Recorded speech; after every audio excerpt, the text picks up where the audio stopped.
Next, we're talking to Martin Bidney, the mind behind Shakespair, his poetic replies to all 154 of Shakespeare's sonnets. It's a must-listen episode. Welcome back. Today, I'm joined by a truly remarkable writer and scholar, Martin Bidney, Professor Emeritus at Binghamton University in New York. Martin is known for his unique style of dialogue poetry, writing new poems that speak directly to the great works of world literature. His newest book, Shakespair, Sonnet Replies to the 154 Sonnets of William Shakespeare, is a bold and creative conversation with a bard himself. For every one of Shakespeare's sonnets, Martin offers a poetic reply, bringing fresh insight, emotional depth, and a modern voice to a 400-year-old masterpiece. Beyond Shakespeare, Martin has written poetic dialogues with the Quran, Rumi, Hafiz, Goethe, Mayakovsky, and Pushkin, showcasing a career dedicated to bringing cultures through literature and translation. Today, we'll explore his creative process, his inspirations, and what it means to hold a poetic conversation across time. Please welcome Martin Bidney. Hi, Martin. Welcome to the Author's Den. Hello, glad to be with you tonight. Oh, I'm so glad to have you, honored to have you here on our podcast. Now, let me get straight to your work, your newest work. For listeners hearing about Shakespair, Sonnet Replies to the 154 Sonnets of William Shakespeare for the first time, how would you describe this project and the idea of writing poetic dialogues with Shakespeare? His project is plunge right into it.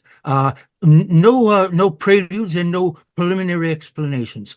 He starts to write, and the way you do my project, I was stimulated to do it without prior thought, really, simply because I was captivated by his language. Shall I just show you how that works?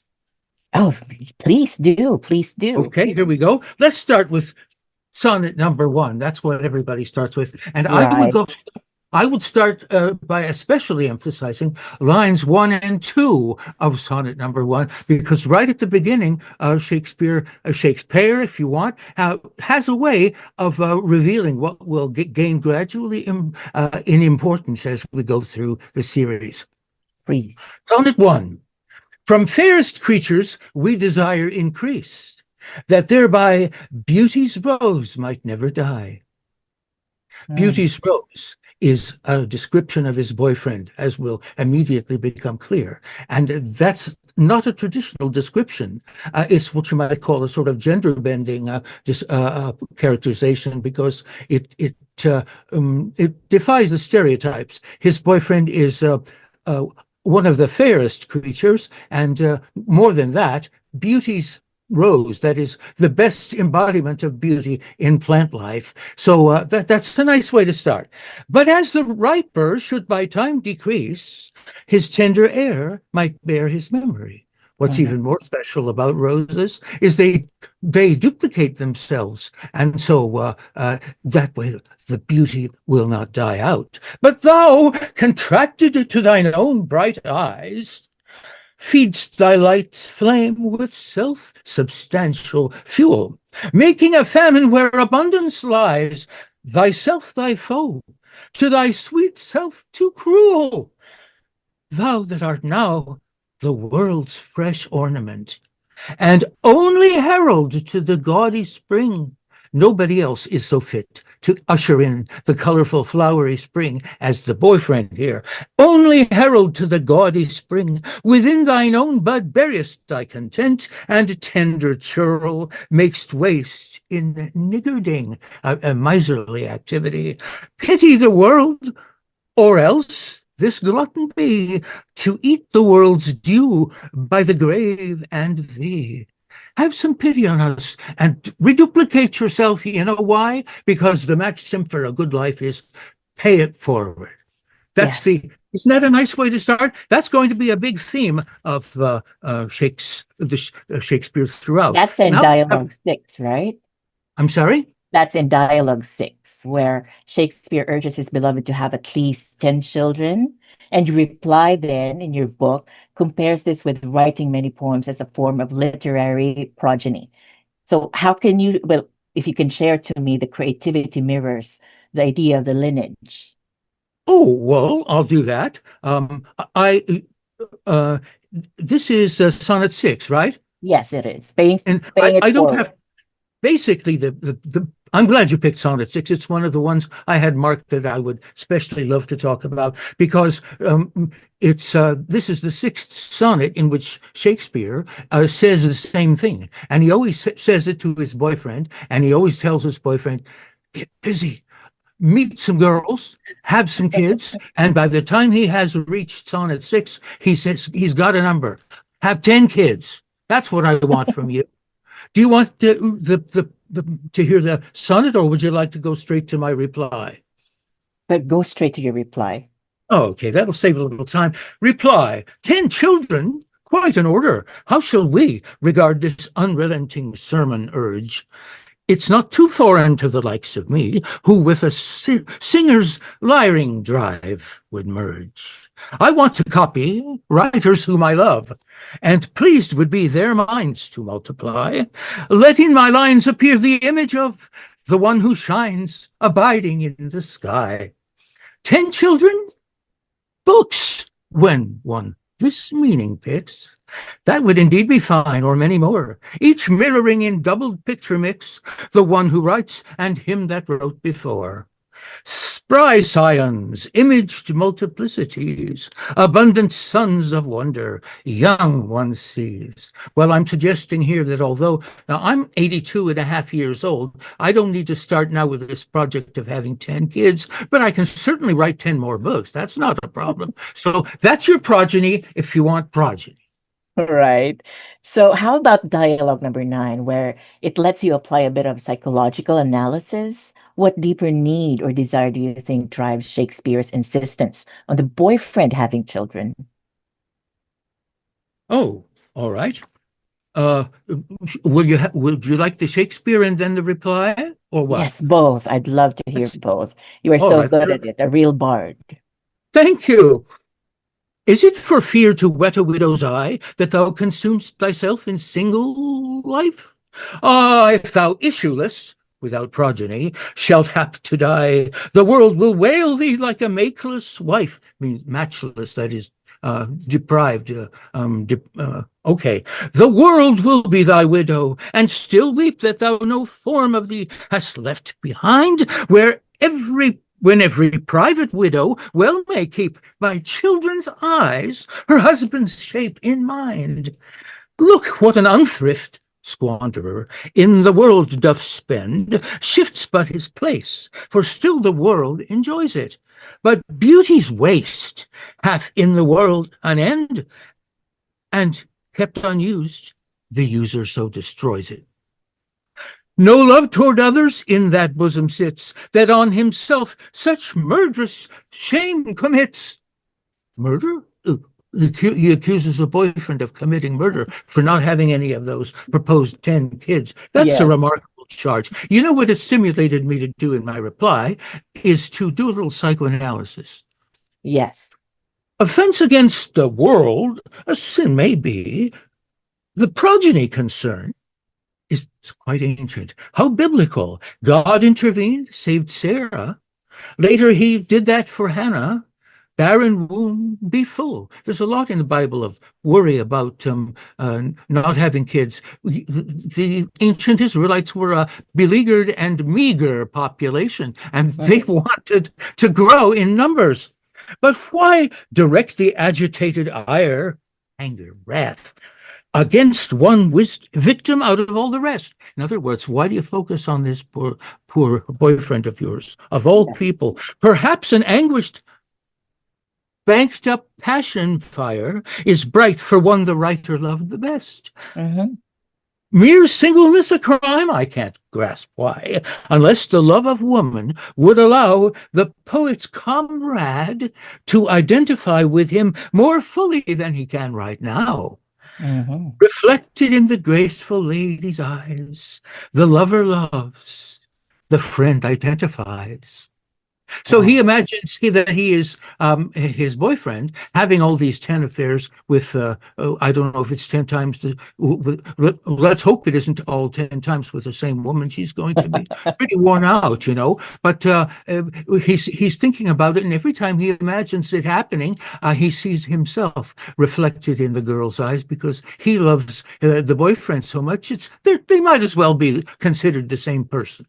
Well, going to dialogue number 20, where the master mistress, where you explore the idea of a beloved who is both male and female in charm. So how does this reflect Renaissance views of beauty, and how did it inspire you, your reply? How did it inspire you with your reply? Oh, it told me for the first time in a really forceful way, and it's to such an extent that it influenced my reading of all the other 153 poems by Shakespeare. It showed me that he is one of the most bisexually oriented poets that ever lived. He's known for beautiful songs to women, but I had no idea that there were so many extremely gorgeous love poems to men. And here we see in this sonnet number 20, it's quite famous for showing that Shakespeare is not interested in preserving gender boundaries, but in scrambling them up. He wants to cross the borders, whatever they are, that what might seem to exist, because he's interested in expanding the concept of passion. There are all kinds of lovable people in the world that you might be in danger of not considering. So listen to this. This is Sonnet 20 by Shakespeare. A woman's face with nature's own hand painted, hast thou? You've got a woman's face, he says to his boyfriend, the master mistress of my passion. That does it right there. He's the master mistress. He is a male, female, androgyne, if you like, bisexual object of passion. A woman's gentle heart, but not acquainted with shifting change as is false women's fashion. That's not very up-to-date language. I have to apologize for that. An eye more bright than theirs, less false in rolling, gilding the object whereupon it gazeth.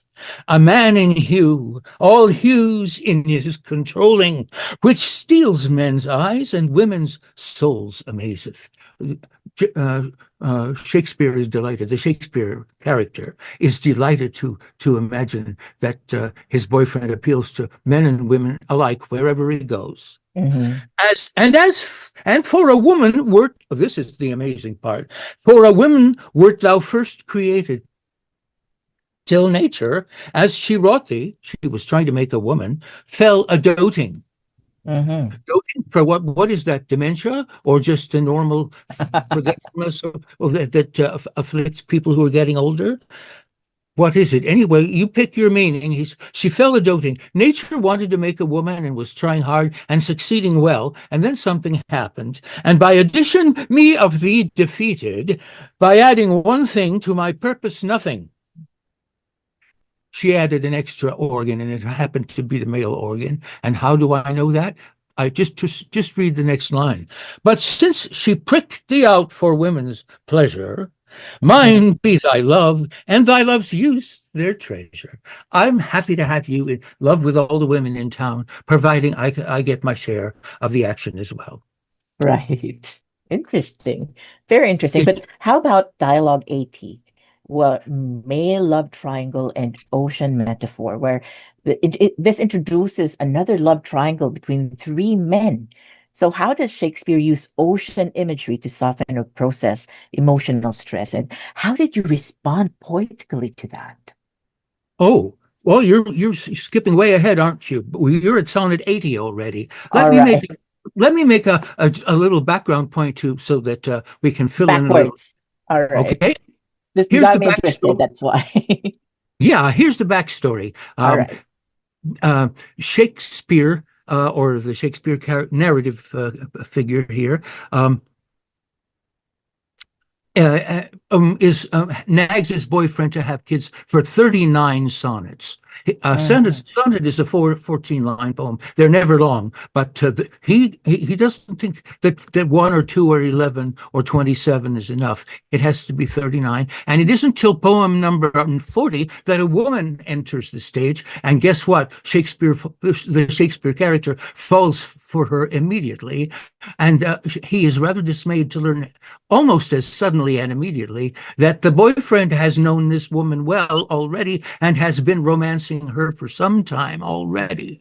Now, so what we have here is the first love triangle, but I call it the first triangle. A lot of people think about the fair youth and then the dark lady, she shows up. But actually, if you look at it, read the whole poem through and take in everything that it has to offer, Shakespeare has produced in this, I'll go ahead and call it, TV series, he has produced 3 triangles.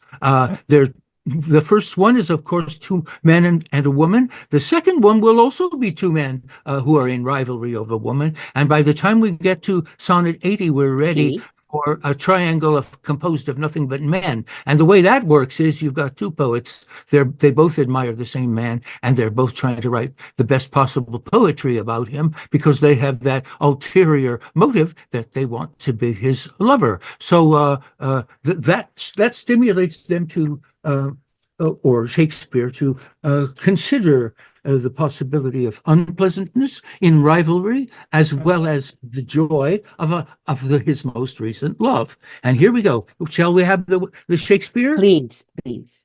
Oh, how I faint when I of you do write. Knowing a better spirit doth use, he admits it, he can be very humble sometimes. Knowing a better spirit doth use your name, and in the praise thereof spends all his might, to make me tongue-tied speaking of your fame. But since your birth wide as the ocean is, the humble as the proudest sail doth bear, my saucy bark, saucy means insolent or insolent, inferior far to his, on your broad main, the ocean main, doth wilfully appear. Maybe you'll pardon me. You're an ocean. You've got room for all the boats that want to float. Your shallowest help will hold me up afloat, whilst he upon your soundless deep doth ride. Or being wracked, I am a worthless boat. He of tall building and of goodly pride. I'm not ruling that out. I'm just here to do my best. Then if he thrive and I be cast away, the worst was this. My love was my decay. It's always a good thing to be in love. And if you succeed, that's even finer. But if you don't, it's still fine. And I rather am fond of that belief myself. And here's my reply. Yes. The ocean has no favorite, and so if that distracted friend be likened to abysmal deeps marine, the greater woe for poet on the vaster blank of blue. You might think this is a tiny boat, might be forgotten on the ocean. Yet may this simile propitiate. This will make you feel better. Neptunian master of the wavy realm, resplendent maid can favor with a late yet welcome token him that mans the helm. If you've got room, you have room. Of boat made vulnerable, that mans the helm of boat made vulnerable, subject to a wound. Love is always something of a wound. You're at the mercy of something or someone. You've got to be ready for sacrifice. Definitely. I knew you'd agree with me there. The whole world agrees on it. Yes. The man that mans the helm of a boat made vulnerable, subject to a wound, our weal depending all upon grace lent or scanted. Answers may be few when our bewailed abscondent God is gone. Abscondent, just fancy word for hidden, but religious poets actually running away, absconding.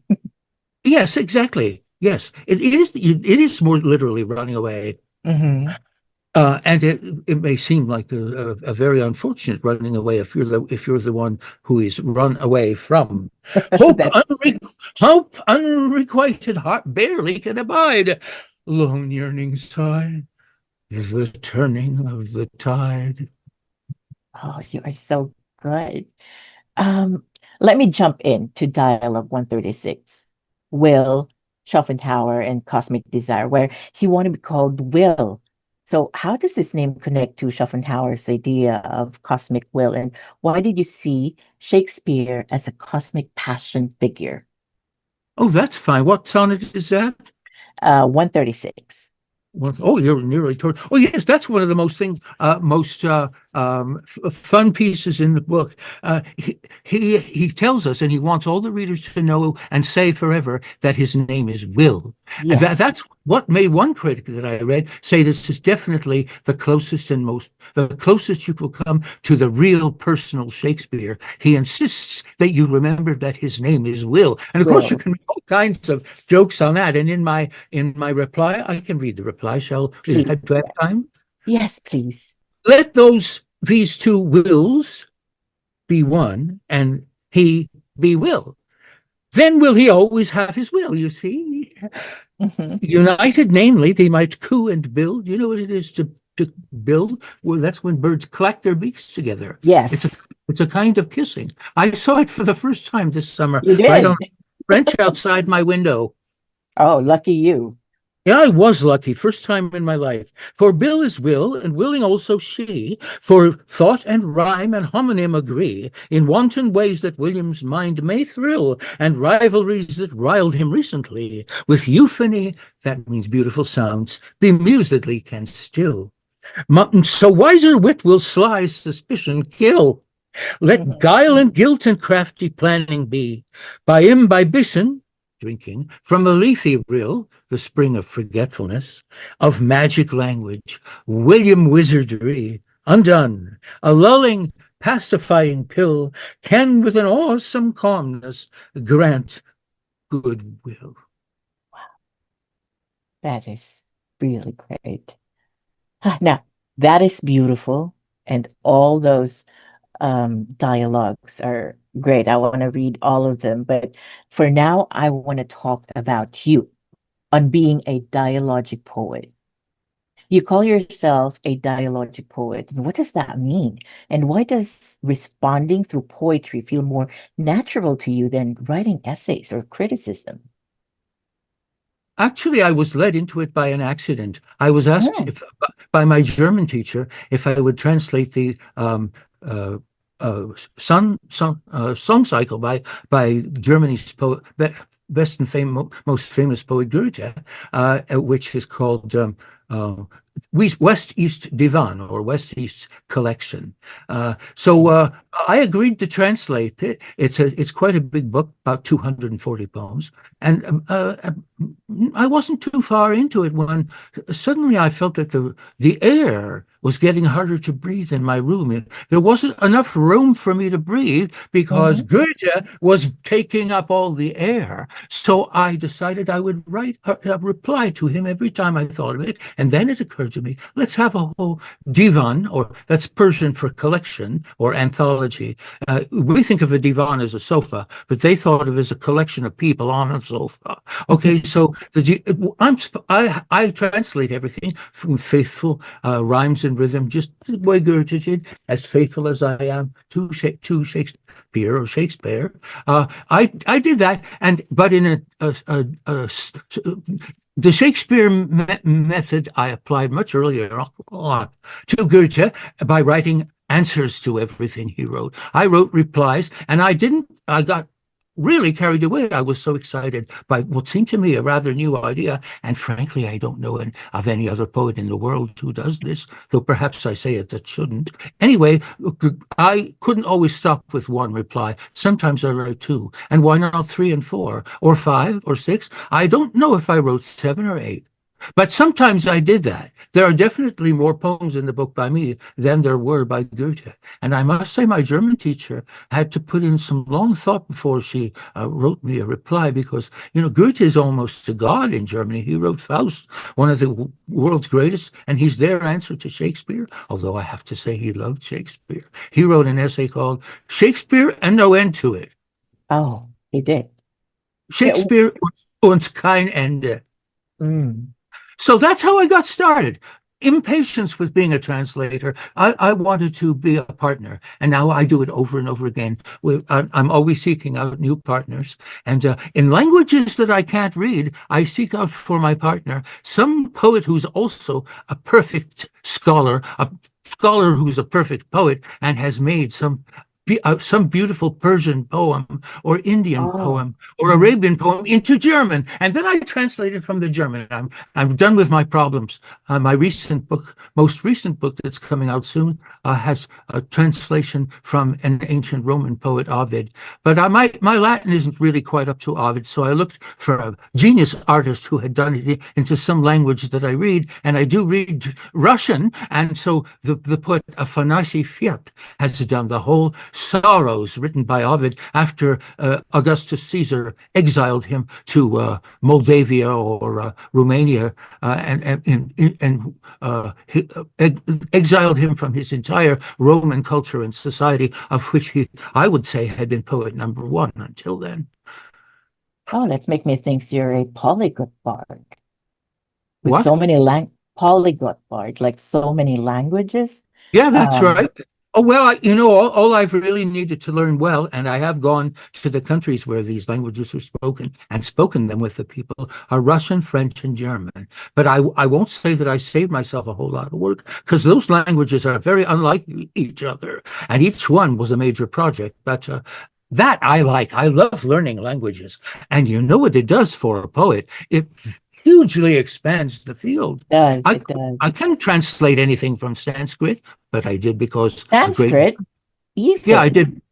Oh. Of course, I translated a very long poem from Sanskrit without knowing the language at all. How did I manage such a thing? Well, because a German did it, and he did it in perfect German. So all I did was copy him. And Here's what? Go ahead. I was going to say even Quranic passages. So it's Arabic. Quran. Oh, Quran. Oh, Yeah. there, my job was easy. I didn't have to look for anything in a foreign language because I went to Barnes and Noble and bought up all the Qurans I could find on the shelf. There were about 4 or 5 of them, but they all left me stone cold except for one, which was the Bright Shining and Eternal Fire. That's the one by Marmaduke Pickthall. He finished it in 1930, just about a century ago. That is a work of great poetic beauty, and I have written 3 books based upon the Pickthall Quran. It's become my latest holy scripture. What I do is I use the fortune teller's technique. I open the book, open the Quran at random, and see what I see. Do I like what I see? If so, I copy it and I write a poem about it. If I don't like it, maybe I'll close the book and try a second time.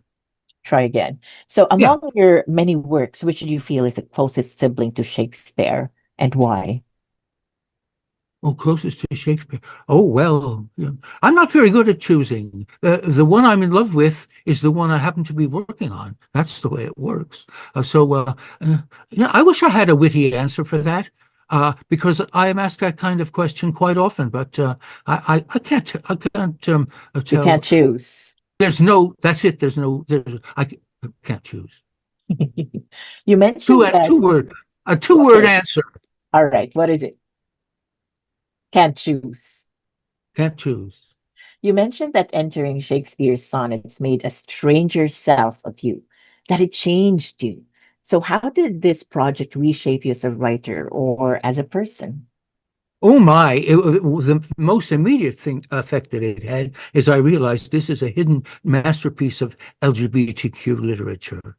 And then I started looking for some more of them. And I learned that in school, it was customary in Shakespeare's day to study the poet Virgil. And what did Virgil write? Among other things, he wrote things called eclogues. And an eclogue is written by a shepherd farmer out in the country about country life. And the second one, pretty sure it's the second one, is put into the mouth of a guy named Corridor. They're 10 one-act plays is what the eclogues are. One-act plays, and usually 2 people are going to have a discussion.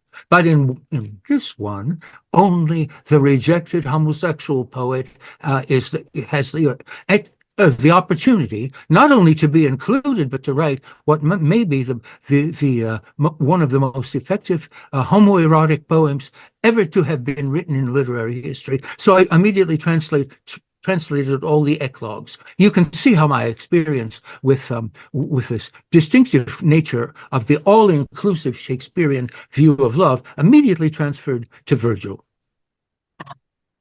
So, was there a moment while replying to one of the sonnets where you felt Shakespeare was speaking directly to you? Oh, that made you pause. Any one of the sonnets that made you feel that Shakespeare was really just directly talking to you?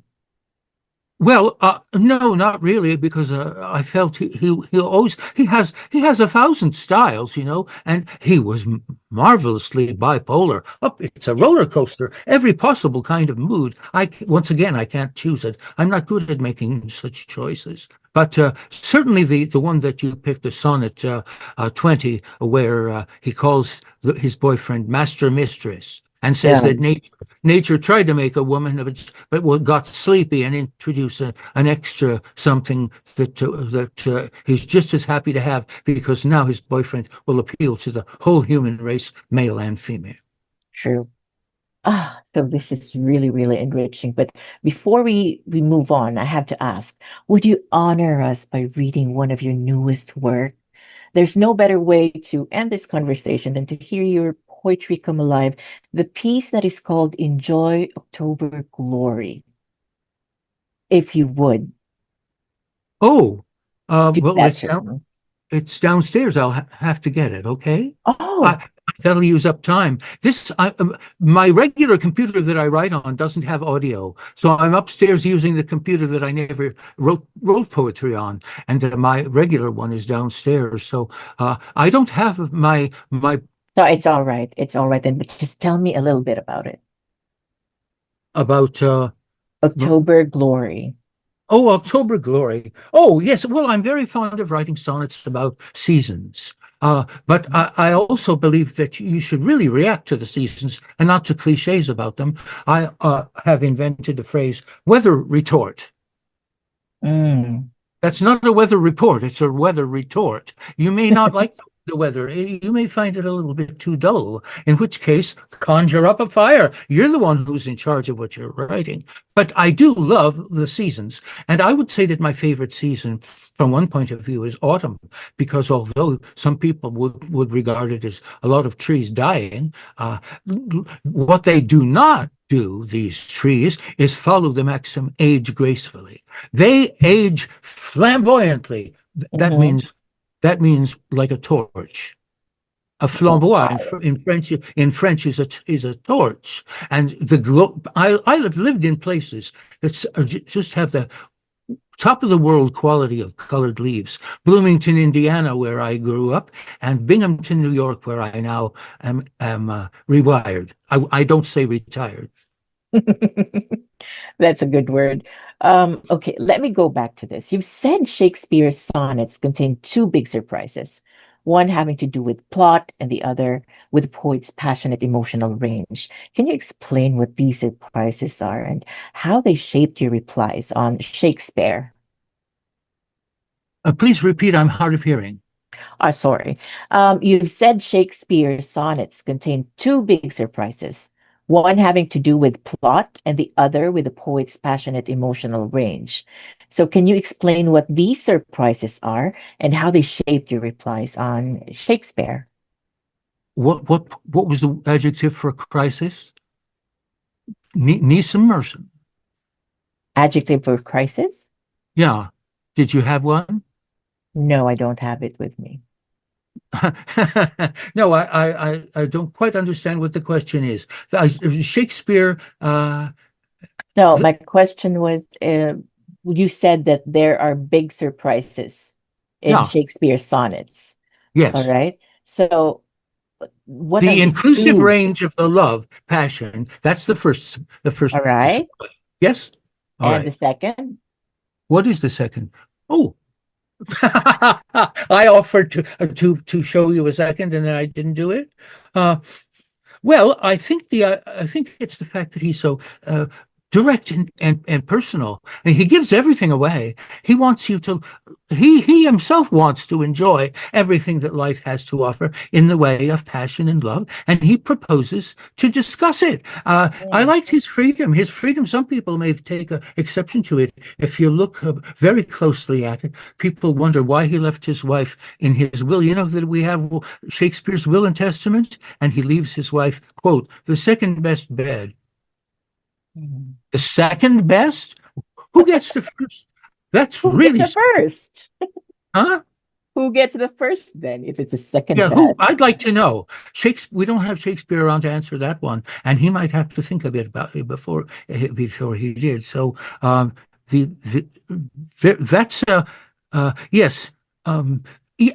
I was going to point out other things that people might take exception to. One scholar has pointed out that Shakespeare himself, as opposed to the fictive Shakespeare, who's a product of his imagination, though certainly realistic enough as well, Shakespeare himself was married all the time that he was writing these poems about all his other loves. And so some people, he said, might wish to call it an adulterous book. And from one point of view, it can't be denied. Yes, it's quite obvious, actually. Well, he did have two kids. He doesn't have any his branch of the Shakespeare family did not survive to the present day. But it's not a rare name in England. And of course, poet Ezra Pound married a woman named Dorothy Shakespeare. And they had a child named Omar Shakespeare Pound. The name itself is a poem. Right. If I could say it, I think you would be his grandson. Because you are showing like who modern Shakespeare something like now, like a bard, really. But Martin, thank you for sharing your words, your voice, your talent, truly bringing your poetry and dialogues with Shakespeare to life. So, listeners, explore Shakespeare and Martin's other works at is it in Amazon or in your website, martinbidney.com? Where could they find your books, Martin? Actually, the best place to look is Martin Bidney, no space, just martinbidney.org. Oh, .org, not Yeah. .com. All right. There you'll find everything I wrote, all the 61 published books that I have put together since rewiring. Wow, 61. I should look into it. But anyway, Martin, thank you so much. I hope to see you again. And when we talk about your other books. I'll be looking forward to it. And thank you for spending your time. This has been Maria. Keep reading, keep imagining, and let poetry inspire you.